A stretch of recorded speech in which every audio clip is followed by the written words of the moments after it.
प्रिया आणखी एका नवीन ब्लॉगमध्ये आपलं मनापासून स्वागत करते।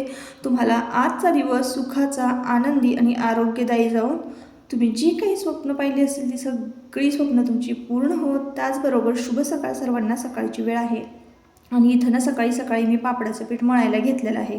मागचा ब्लॉग ज्यांनी पाहिलेला आहे त्या ब्लॉगमध्ये मी तुम्हाला सांगितलं होतं की मी 2.5 किलोचे जे पापड लाटलेले आहेत त्याची रेसिपी मी तुमच्याबरोबर नेक्स्ट ब्लॉगमध्ये शेअर करते।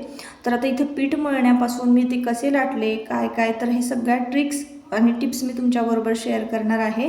त्यामुळे हा ब्लॉग तुमच्यासाठी खूप महत्त्वाचा आहे। म्हणजे रोज मी काही कामं क्लिनिंगची हे शेअर करत असते, छोट्या मोठ्या रेसिपीज, पण त्या आता काही एवढं महत्त्वाच्या नसतात। पण हे ना थोडीशी माझी जी प्रत्येकापेक्षा वेगळी पद्धत आहे पापड लाटण्याची आणि पीठ मळण्याची। पीठ तर आपण म्हणजे जसं मळतो तसंच मळलेलं आहे, साधं आपण चपातीचं मळतो तसंच।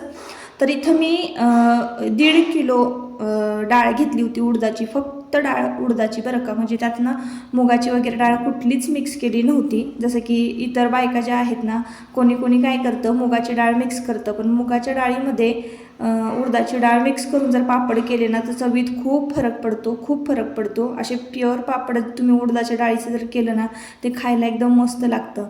तर इथं मी 1.5 किलो डाळ दळून घेतली होती आदल्या रात्री आणि पीठ मग किती 1 किलो म्हणजे हां बरोबर 1.5 किलोच भरलं होतं। 1.5 किलोपेक्षा थोडंसं जास्त होतं।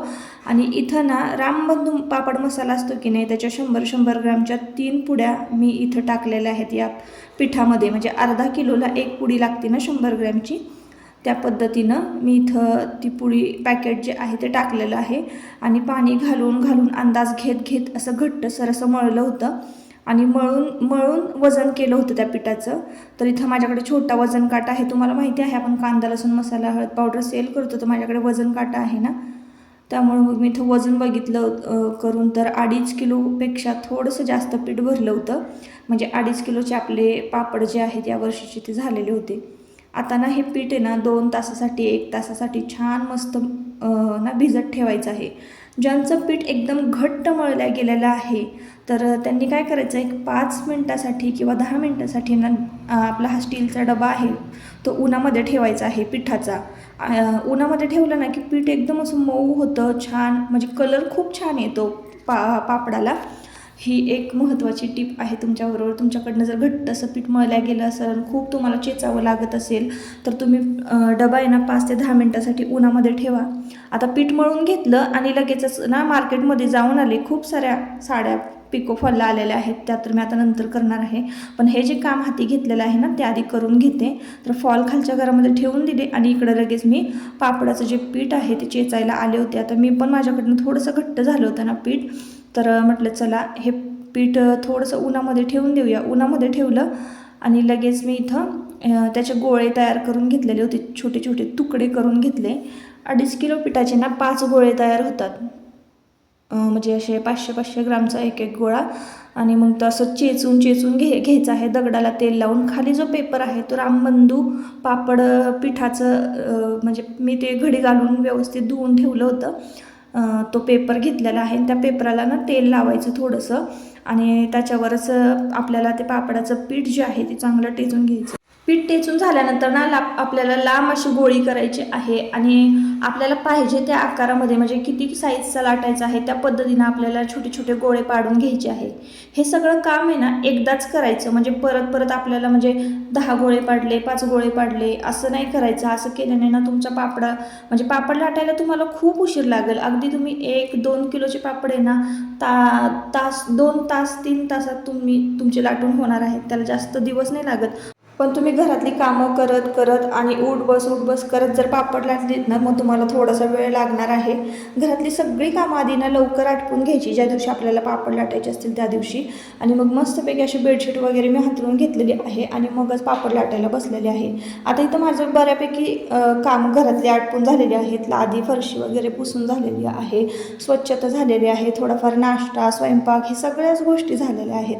आता हा स्टिकर जो आहे ना तो तुम्हाला ऑनलाईन मिळतो मिळतोय का बघा, किंवा तुमच्या मार्केटमध्ये मिळतोय का बघा. जसं की आपण रांगोळीसाठी उंबरट्यावर किंवा खाली फरशीवर आपण देवघरासमोर हे स्टिकर चिटकवतो, तेच हे स्टिकर आहेत पापड लाटायचे. आणि मग त्यानंतर सगळ्या पोळपाटाला आहे ना, आधी मी पोळपाट घासून घेतला आणि घासल्यानंतर मग स्टिकर चिटकवलेलं आहे. त्यानंतर आपल्याला ना तेल चोळून घ्यायचं आहे आजूबाजूला, जेणेकरून आपल्याला कंटिन्यू म्हणजे कुठलाच पापड आपल्या पोळपाटाला चिटकणार नाही. तर अशा पद्धतीनं मी ही पापड लाटण्यापूर्वीची म्हणजे पूर्वतयारी करून घेतली होती आणि त्यानंतर मग मीठ भरभर पापड लाटायला सुरुवात केलेली आहे. तर तुम्हाला पाठीमागे ना ठोक ठाक असा आवाज येत असेल ना, तर थोडंसं इग्नोर करा बरं का ताईंनो. इथं कन्स्ट्रक्शनचं काम चालू आहे ना, आणि व्हॉइस ओव्हर करायचं म्हटलं ना की मग खूप पहाटे उठावं लागतं. आणि आता मी उठते सध्या पहाटे, पण मला इतर दुसरी पण कामं असतात ना, त्यामुळं मग पहाटे व्हॉइस ओव्हर करणं होत नाही. आणि दुपारच्या वेळेला व्हॉइस ओव्हर निवांत करावं म्हटलं ना की मग इथं असं कन्स्ट्रक्शनची कामं चालू असतात, आजूबाजूने गाड्या जातात, त्यामुळं थोडंसं डिस्टर्ब होतं. जितका आपल्या व्हिडिओचा आवाज क्लिअर असेल ना, तितका व्हिडिओ तुमच्यापर्यंत स्पष्टपणे पोचतो, तुम्हाला कळतो. तर इथून पुढं मी ते पण प्रयत्न करणार आहे की कसा व्हॉइस तुमच्याबरोबर माझा क्लिअर येणार आहे. तर असो, आता इथं बघा मी कशा पद्धतीनं पापड लाटून घेते. तर तुम्हाला आहे ना एकाच प्रयत्नात जमणार नाही हे. मी खूप दिवस करते ना हे काम, तर ती खूप मोठी हिस्ट्री आहे तुमच्याबरोबर, नको शेअर करायला. अगदी तुम्ही म्हटलं तर मी अगदी 3री-4थीपासून हे पापड लाटायचं काम करते ना, त्याच्यामुळं मला प्रॅक्टिस आहे. आणि अगदी तुम्ही म्हटलं ना तासाभरात 100 तर 100सुद्धा पापड म्हणजे मी लाटू शकते, माझ्या बहिणीची आणि माझी प्रॅक्टिस आहे. त्यामुळं मग माझं हे पापड लाटण्याचं काम किंवा हे आवडतं उन्हाळी काम आहे असं म्हणूयात, की पटकन होतं माझं हे सगळं करून, उडदाचे पापड करून. आणि उडदाचे पापड तुम्ही बघत असाल अगदी एकदम मस्त एका साईजमध्ये लाटलेले आहेत. जसं की मी मागच्या ब्लॉगमध्ये दाखवलं, तुम्हाला तुमच्याबरोबर शेअर केलं की मी पापड कसे वाळवलेले आहेत, कसे सगळे एकसारखे झाले होते आणि पांढरे शुभ्र झाले होते. मागचे जे 10-15 पापड आहेत ना, ते थोडे राहिले होते, कारण शेजारीच्या मुलीचं लग्न होतं ना, तिकडं आम्ही गेलो होतो. तर मग ते पापड तसेच राहिले 10-15 लाटायचे, त्यामुळे ते 10-15 पापड जे आहेत ना ते थोडेसे काळे पडले. तर असं आता इथं माझे पापड वगैरे लाटून झालं, मी ड्रेस चेंज केला आणि आता तुम्हाला मी इथं एक साडी दाखवते. तर ही साडी ना माझ्याकडे आलेली आहे, तर ती माझ्या चुलत बहिणीनेच दिली बरं का. पण मला ती साडी इतकी आवडली ना, तर म्हटलं चला तुमच्याबरोबर शेअर करूया. अशा पद्धतीच्या ना सुती साड्यांची क्रेजच वेगळी आहे. म्हणजे आता तर काही त्या ट्रेंडला वगैरे नाही आहेत, जुन्या झालेल्या आहेत, पण आहे ना नाजूक अशी बॉर्डर असलेली सुती साडी बारीक बुट्ट्यांच्या, अशा साड्या मला खूप आवडतात, खूप जास्त. काही बायकांना असं वाटतं की त्या अंगाला चिटकतात, कशी तरी विचित्र दिसतात, पण अजिबात नाही. अशा पद्धतीच्या साड्या आहेत ना, नेसायला इतक्या सुंदर दिसतात ना नेसल्यानंतर. आणि तुम्ही बंद गळ्याचा ब्लाऊज, काहीतरी पारंपरिक अगदी अंग भरून ब्लाऊज या साड्यांवर शिवलात ना, तर ह्या साड्यांना खरंच खूप छान दिसतात. त्यातलं मला म्हणजे हा कलर खूप आवडला होता, पण आता त्या बाळाला ना बाळोते शिवायचे होते या साडीचे. आणि तुम्ही मागच्या ब्लॉगमध्ये पाहिलात तर मी याच साडीच्या पदराचा जो आहे ना तो टॉप शिवलेला आहे, जो की मी प्लाझोवर वेअर केला होता. ही साडीच मला खूप आवडली होती, पण बाळपण आता छोटंसं होतं, तर त्याला ते बाळोते करून देणं गरजेचं होतं. नवीच होती ती साडी. तर असो, त्यानंतर ना इकडे मी सगळे भांडी घासून घेतलेले होते.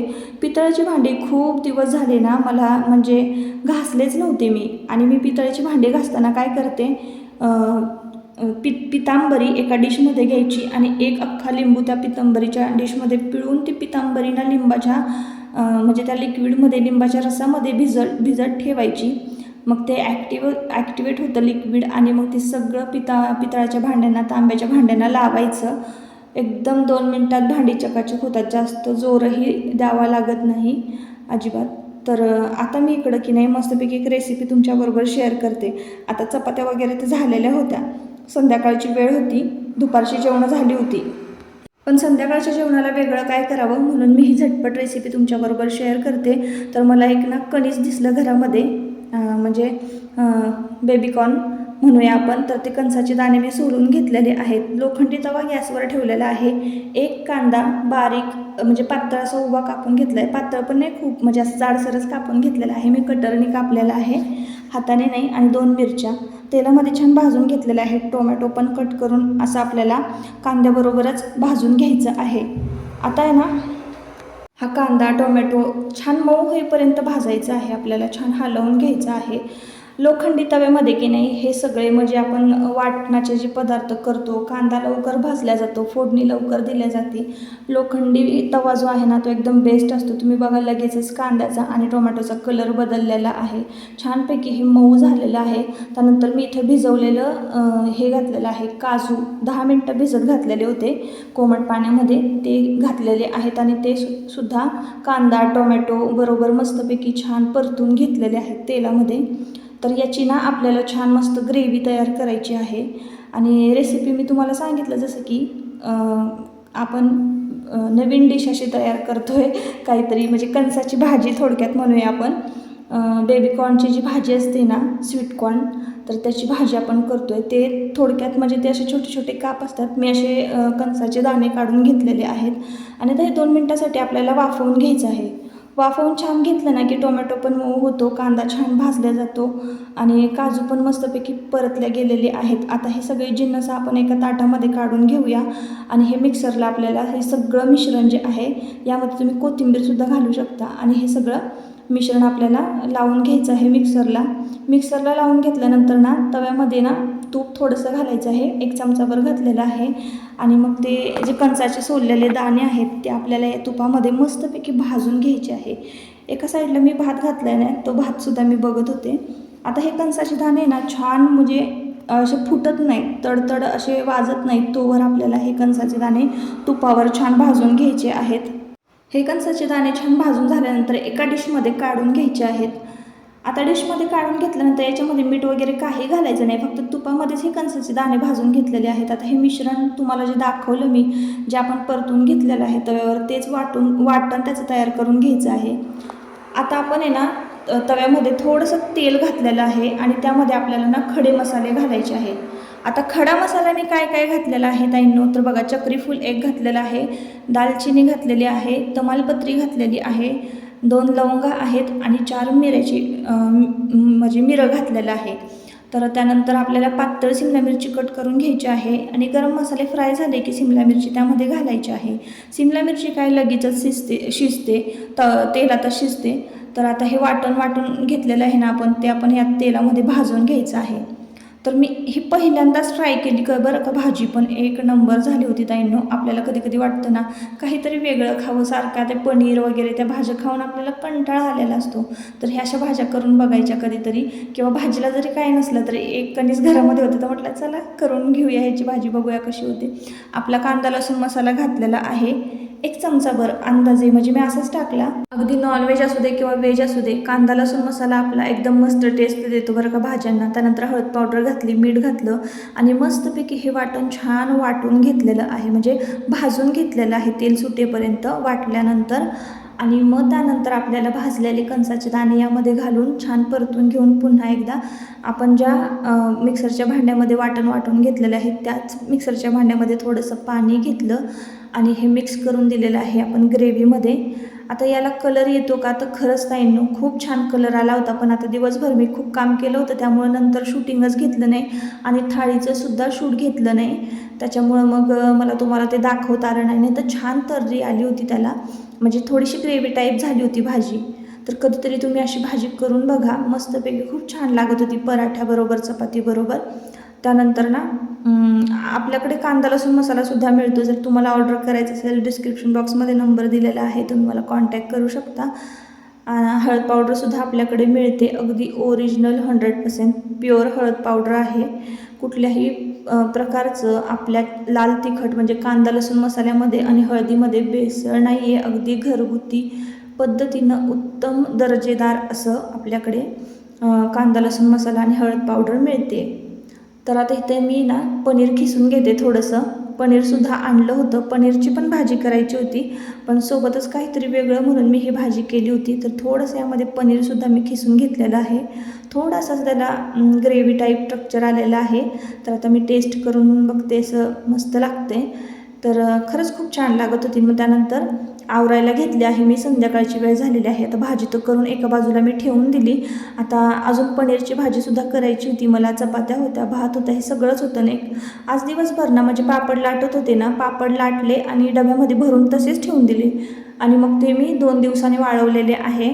जसं की तुम्हाला मागच्या ब्लॉगमध्ये शेअर केलं होतं की ते पापड मी वाळवलेत ना, हा जो व्हिडिओ शूट केलेला होता एडिट नव्हता झाला म्हणून अपलोड केला नव्हता, तर आत्ता मी आज अपलोड करते एडिट करून, म्हणून तुम्हाला तो जो आहे पापड वाळवण्याचा जो व्हिडिओ आहे ना तो आधी आला होता. तर इथे संध्याकाळची वेळ झाली आणि आता पापड वगैरे सगळं लाटून झालं ना, मग लादी एकदम तेलकट अशी झाली होती. त्यामुळे ना इथं थोडंसं गरम पाणी घेतलं आणि गरम पाण्याचा मॉप ना फरशीवरनं फिरवून घेतलेला आहे.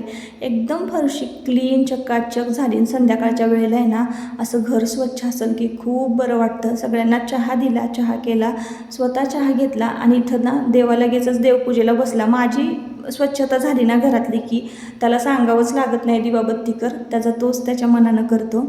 तर चला मग असा होता आजचा ब्लॉग. तुम्हाला आजचा ब्लॉग आवडला का? आजच्या ब्लॉगचा मी शेवट इथंच करते. परत आपण पुन्हा भेटूया नवीन एका ब्लॉगमध्ये.